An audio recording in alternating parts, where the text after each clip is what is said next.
que ça s'affiche, voilà. Qui n'a pas encore entendu parler du projet Un scientifique, une classe chiche dans l'assistance? C'est le grand projet phare de la médiation qui est mentionné dans le COP et qui rejoint aussi les priorités définies par le ministère d'envoyer des scientifiques dans les classes. Sans plus attendre, pour vous en parler, donc Marie Duflo-Crémer, qui est enseignante-chercheuse à Nancy et qui a expérimenté des interventions, et puis Benjamin Minassi, qui est ingénieur-chef de projet informatique pour la médiation scientifique et l'innovation pédagogique, j'ai rien oublié, à la DGDS, et qui participe au comité opérationnel de ce programme pour INRIA. C'est à vous. Bonjour à tous, on m'entend? Ouais, parfait. Donc en 2019, ça aura échappé à personne, je pense. On a à peu près 560 000 lycéens qui découvraient pour la première fois les sciences du numérique en tant que discipline scientifique à travers la discipline SNT, donc qui est l'acronyme pour sciences numériques et technologies. Pour accompagner finalement cette étape majeure dans la formation de toutes et tous aux sciences du numérique, des chercheurs, chercheuses, ingénieurs et ingénieureux du CNRS, des universités et de l'INRIA, bien sûr, se sont lancés un défi, aller à la rencontre de chaque classe de seconde. Donc l'ensemble des partenaires que vous voyez sur ce slide se sont mobilisés et proposent alors de répondre à ce défi par un projet intitulé « Un scientifique, une classe, chiche ». Pour concrétiser cet engagement, un protocole d'accord a été signé par le ministre de l'Éducation nationale et le PDG d'INRIA en novembre 2019. Donc ça commence à remonter un peu. Ce programme, donc vous l'avez compris, il a pour ambition de sensibiliser toute une classe d'âge, les secondes, en organisant une rencontre entre chaque classe et un ou une scientifique. J'essaie de passer au slide suivant. Je ne vois pas les flèches, si elles sont là. Ok, parfait. Alors, pourquoi Chiche? Donc, c'est une opération d'envergure nationale et il s'agit à travers cette opération d'encourager le goût des élèves pour les sciences du numérique grâce à cette rencontre avec un scientifique qui est là pour illustrer de manière pédagogique, attractive et pourquoi pas ludique la recherche dans son domaine. À travers cet échange, qui n'est pas un cours d'informatique, les objectifs sont multiples. D'une part, faire découvrir le quotidien des scientifiques, leur parcours, leurs expériences de vie dans ce métier. D'autre part, montrer l'impact de leurs recherches sur les usages du numérique au quotidien et la science qui se cache derrière.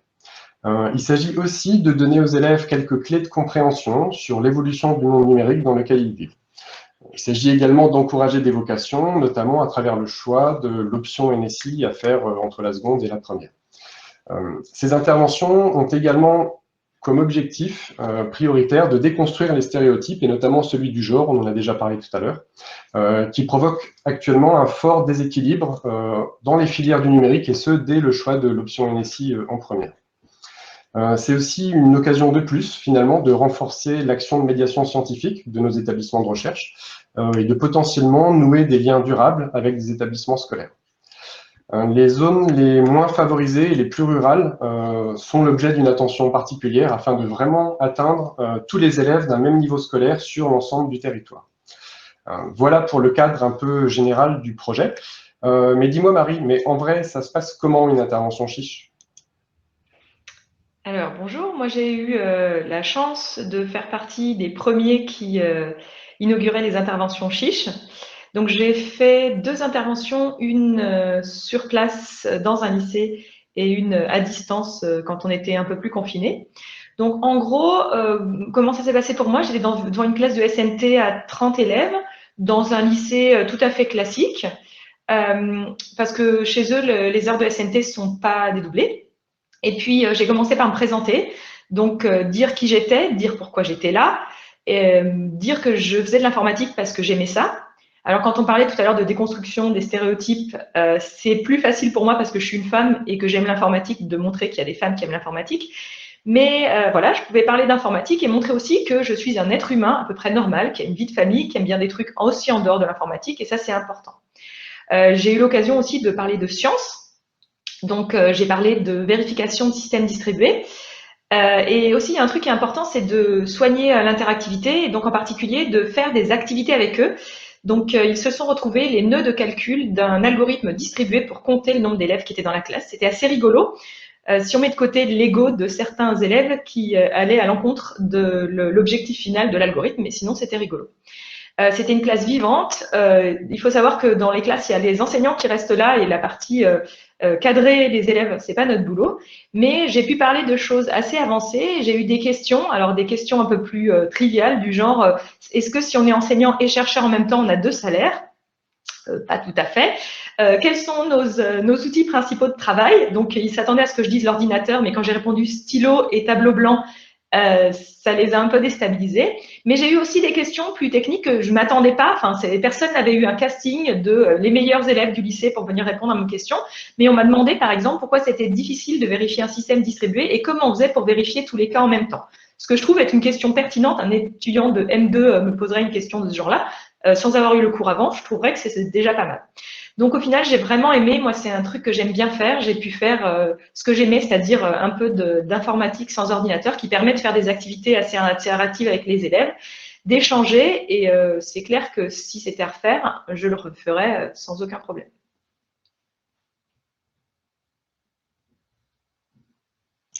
Ok, j'en conclus que c'est à moi. Alors, juste pour aller un peu plus loin sur ce que disait Marie, faut vraiment pas hésiter à contextualiser l'intervention. Et en Bretagne, faut pas hésiter à mélanger l'informatique et les galettes saucisses. Hein. L'idée, c'est que ça soit vraiment un moment très convivial. Chiche, ça fait combien? Donc, il y a une première phase pilote qui a été initiée au début de l'année 2020. Par contre, vous vous en doutez, elle a été largement affectée par la crise sanitaire.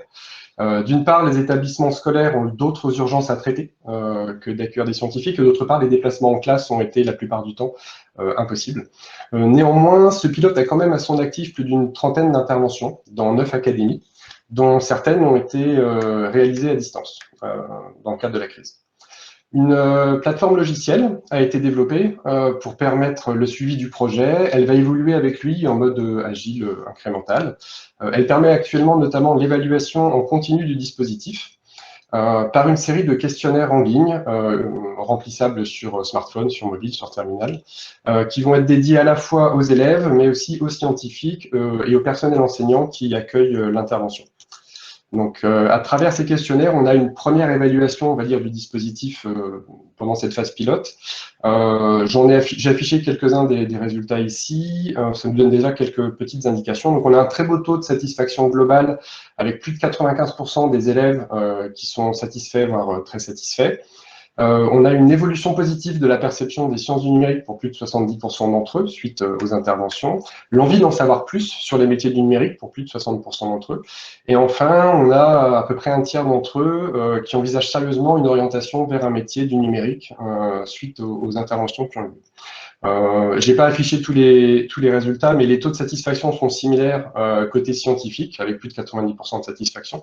Et côté enseignant, on a un beau 98% de satisfaction. C'est vraiment une expérience très positive pour l'ensemble des personnes qui participent à ces interventions. Des formations aux actions de médiation scientifique ont été adaptées pour le contexte particulier de Chiche, aller parler à une classe d'élèves dans un contexte d'établissement scolaire, donc par la cellule de médiation nationale, qui sont dispensées donc ces formations par un spécialiste de la médiation scientifique. Plus de 60 personnes ont été déjà formées en 2020, et à noter qu'on a pu expérimenter dans le cadre de la crise sanitaire la dématérialisation de ces formations qui étaient initialement prévues en format en présentiel, avec un très fort taux de satisfaction, là encore une fois, à la fois des gens qui participent, mais aussi du formateur lui-même, qui a été très séduit par ce nouveau format. Enfin, on a 3 vidéos de déconstruction des stéréotypes de genre mettant en scène Isabelle Collet qui ont été réalisées dans le cadre du projet. Donc Dorian, tu te posais des questions tout à l'heure, n'hésite pas à aller voir ces vidéos. En tant que ressources complémentaires qui sont donc à consommer sans modération. On vise un déploiement généralisé à la rentrée 2021, en espérant que la situation sanitaire le permette. Voilà pour les chiffres, je ne vais pas vous embêter un peu plus longtemps avec ça. Je vais repasser la parole à Marie, qui va maintenant vous expliquer comment vous, tous nos auditeurs, vous pouvez participer à cette formidable aventure. Alors, donc pour participer, la première chose à faire, c'est de se rendre sur le site. Donc vous avez le lien, il n'est pas très difficile à retenir, c'est chiche-snt.fr. Et là-dessus, vous allez trouver tout un tas d'informations. Donc, c'est pas moi qui ai le contrôle des diapos. Voilà. Donc, en fonction de qui vous êtes, vous avez 2 endroits du site où vous pouvez prendre contact. Donc, si jamais vous contacter du point de vue des classes, c'est directement sur la page d'accueil. Vous pouvez cliquer pour prendre contact, pour dire que vous avez envie d'avoir une intervention dans votre classe et qu'on puisse vous mettre en relation avec des scientifiques qui pourraient intervenir. Et si, à l'inverse, vous êtes plutôt de mon côté de l'histoire, pour les scientifiques, vous pouvez aller sur la page dédiée, donc qui est fiche-snt.fr/un scientifique, ou une scientifique au choix. Et là, vous pouvez à la fois déclarer que vous êtes volontaire et que vous voulez bien intervenir, mais aussi, si vous voyez en plus petit au milieu, il y a des documents disponibles pour pouvoir vous armer avant d'aller faire l'intervention. Moi, c'est mon kiff et je fais ça le matin en me réveillant avant mon petit-déj ou avant ma séance de vélo d'appartement. Mais si jamais vous êtes moins à l'aise, Benjamin, si tu peux passer à la suite, vous pouvez avoir plein de ressources. Donc, il y a un espace documentaire sur lequel il y a des informations sur pas mal de types de sujets, y compris femmes et numérique, par exemple, la déconstruction des stéréotypes, mais aussi numérique et éducation, des liens avec l'écologie. Et arrêtez de me déconcentrer dans le chat parce que j'essaie de dire des choses sérieuses. Voilà. Donc, je pense que j'ai dit à peu près tout ce que je devais dire. Ils sont redoutables. Voilà. Donc, il nous reste une diapo à montrer. Voilà, je ne suis pas dans mon hamac. Je suis désolée, j'ai essayé de faire un truc sérieux. Et donc, maintenant, c'est à vous de jouer. Si vous avez des questions, n'hésitez pas. Si vous hésitez à intervenir dans Chiche, posez-nous des questions. Avec le guide pour vous aider, normalement, chacune et chacun d'entre nous peut le faire. Alors, allons-y.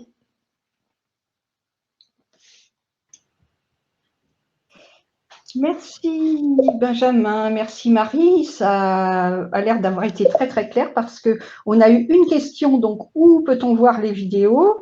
On peut voir les vidéos sur le site Chiche SNT dans l'espace documentaire. Je vais mettre un lien dans le chat tout de suite. Remets le lien dans le chat, très bien. Alors, est-ce que j'ai… Ah, deux nouvelles questions. Donc, une question de Sandrine. Comment vous répartissez-vous les classes entre les différents partenaires de l'opération? C'est une bonne question. Benjamin? Alors, actuellement, donc les différents partenaires de l'opération, la Fondation RIA, la Fondation Blaise Pascal, sont là aujourd'hui en support pour aider à gérer et à organiser l'ensemble des interventions, mais pendant toute cette phase pilote et au lancement du dispositif en septembre 2021, c'est essentiellement des chercheurs, enfin des scientifiques membres d'équipe INRIA qui vont se déplacer dans les établissements scolaires en espérant réussir à faire boule de neige et à fédérer et à récupérer des scientifiques d'autres établissements par la suite. L'organisation, elle se passe comment? Vous vous inscrivez sur la plateforme en tant que scientifique. Les établissements scolaires se sont inscrits sur la même plateforme en demandant à ce que des gens se déplacent dans les établissements. On a des référents qui sont dans chaque académie chargés de faire la mise en relation, d'aller piocher dans la liste des scientifiques volontaires et de les mettre en relation avec les établissements scolaires qui demandent à avoir une visite. Et pour l'instant, on fait vraiment du point à point sur l'organisation parce qu'on est vraiment en phase de lancement du dispositif. Quand on sera plus tard passé à l'échelle, on aura un système un peu plus semi-automatisé de mise en relation. Mais pour l'instant, il faut vraiment passer par ces référents locaux et en vous inscrivant sur la plateforme, on vous met en relation avec eux. Merci. Une question de Manuel. L'intervention peut-elle avoir lieu n'importe quand dans l'année scolaire? Alors, je ne sais pas si vous m'entendez toujours parce que mon écran est totalement figé, mais Oui. au cas où. Donc oui, ça peut avoir lieu à peu près quand vous voulez, quand vous êtes disponible, parce que comme l'objectif est d'essayer de toucher toutes les classes de seconde, forcément, on va se répartir tout au courant de l'année. Alors, effectivement, si c'est… l'idée, c'est de leur éveiller leur curiosité et leur envie de faire de l'informatique plus tard, voire de la recherche en informatique, ce serait bien qu'ils puissent avoir ces informations avant de choisir, par exemple, les spécialités qu'ils voudraient faire en première. Ah, et Marie a été déconnectée. Donc, comme le disait Marie, je peux enchaîner. C'est mieux si les interventions ont lieu avant la fin du mois d'avril. C'est un peu le moment charnière où ils sont obligés de valider leurs options pour le choix des options en première. Maintenant, c'est pas le seul objectif, le choix de l'option NSI en première, donc c'est pas grave s'il y a des interventions qui continuent à avoir lieu entre avril et juin. Mais c'est mieux de les prévoir le plus tôt possible dans l'année. Et bravo à la personne qui vient d'envoyer un mail pour déclarer « je suis volontaire ». On a une question, une deuxième. On a une question de Pierre. Avez-vous essayé de capitaliser le travail fait dans le cadre de « À la découverte de la recherche » qui faisait la même chose depuis un moment? Alors, ce qu'il faut savoir, c'est que l'idée, c'est pas forcément de rajouter une nouvelle surcouche là où il y a déjà des initiatives et des opérations qui existent depuis longtemps. S'il y a déjà des interventions de médiation scientifique qui vont toucher des classes de seconde et auxquelles des chercheurs des sciences du numérique participent, on peut même venir en support et en soutien, éventuellement financier pour contribuer au paiement d'émissions, etc. Et venir apporter un logo chiche à une intervention de médiation scientifique qui existe déjà. L'idée, c'est vraiment pas de rajouter une surcouche, mais justement, ça va être un des objectifs de ce déploiement, d'aller identifier aussi toutes les initiatives qui existent déjà pour venir se raccrocher dessus. Retour de Marie. Alors, on a une question de Cécile. Est-ce qu'il est envisagé un format d'attractivité vers la science qui serait porté par les personnels non chercheurs d'INRIA? Alors, on a essayé de parler de scientifiques au plus large possible, pas que de chercheurs. C'est-à-dire que, bien évidemment, les ingénieurs des CED, des STIB, de la DSI sont largement encouragés à participer à cette opération d'envergure au même titre que les chercheuses et chercheurs. L'idée, c'est de venir parler de son métier intégré dans l'écosystème des sciences du numérique et de la recherche en particulier. D'ailleurs, la photo qui était sur les slides, c'est Solène Fortin, donc c'est une ingénieure du centre de Rennes qui s'est déplacée, qui est chef de projet sur un projet, j'allais dire européen, je crois que c'est européen. Elle m'en voudra pas si je me suis trompé. Merci beaucoup. Est-ce qu'il y a encore une autre question? Après, on passera au dernier intervenant de la session. On a rattrapé le temps. Merci beaucoup, Benjamin et Marie. Et donc, on va parler, pour finir, d'un autre projet important pour